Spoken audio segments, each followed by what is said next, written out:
Ni siku chache tu zilizopita, mbunge wa jimbo la Same Mashariki Mheshimiwa Nekilango Malechela aliamua kufunga safari na kufanya ziara ndani ya jimbo lake kwa ajili ya kuendelea kupokea kero na changamoto zinazowakabili wananchi wake. Pindi tu alipowasili ndani ya shule ya sekondari Kimala iliyoko ndani ya jimbo hilo wilayani Same mkoani Kilimanjaro, wanafunzi wa shule hiyo walifikisha kilio chao cha ukosefu wa uzio ambayo imekuwa ni changamoto kubwa sana.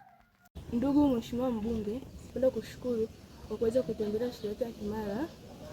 Pia ningependa kushukuru serikali inayoongozwa na Mheshimiwa Mama Samia Suluhu Hassan kwa kuweza kuletea miradi mbalimbali ya ujenzi wa miundombinu mbalimbali kama vile madarasa, mabweni na vyoo. Mheshimiwa Mbunge, licha ya kuwa na upendeleo ya miradi hiyo, pia ningependa kuelezea changamoto zinazotukumba shuleni hapa. Shule yetu ya Kimala Secondary School haina uzio, hivyo tunapata changamoto ya watu kuingia mbalimbali katika shule zetu majira ya usiku bila ruhusa ya walimu au mlinzi. Kutokana na moyo wa huruma, moyo wa unyenyekevu pamoja na uchapakazi wa Mheshimiwa Kilango, aliamua moja kwa moja kuichukua changamoto hiyo, ambapo mapema hii leo ameifikisha sehemu husika.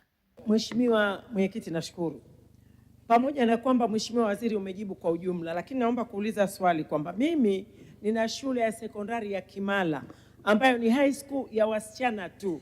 Lakini Mheshimiwa Mwenyekiti, shule hii iko milimani na shule hii ni nzuri sana nakiri, lakini haina uzio na pale ilipo sio mahala pazuri. Serikali, hamuoni kwamba ni vyema sasa mkaenda mkaiona ile shule na mkaona umuhimu wa kuweka uzio, mkiangalia kwamba ni shule ya wasichana watupu? Asante Mheshimiwa Waziri.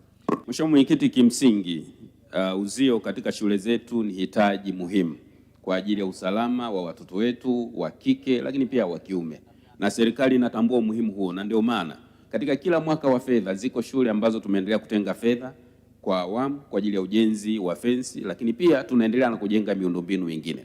Kwa Mheshimiwa Mbunge, Mama Nekilango Malechela, tumepokea hoja hiyo, tutashirikiana na halmashauri ya Same kupitia mapato ya ndani ya halmashauri, lakini na serikali kuu tutaona pale ambapo tutapata fursa ya kifedha kwa ajili ya kujenga fensi hiyo, tutapeleka fedha kuhakikisha kwamba fensi hiyo inajengwa na kuboresha usalama kwa watoto wetu katika shule hiyo.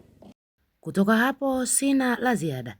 Langu jina ni Usiana Margaret, asante na kwaheri kwa sasa.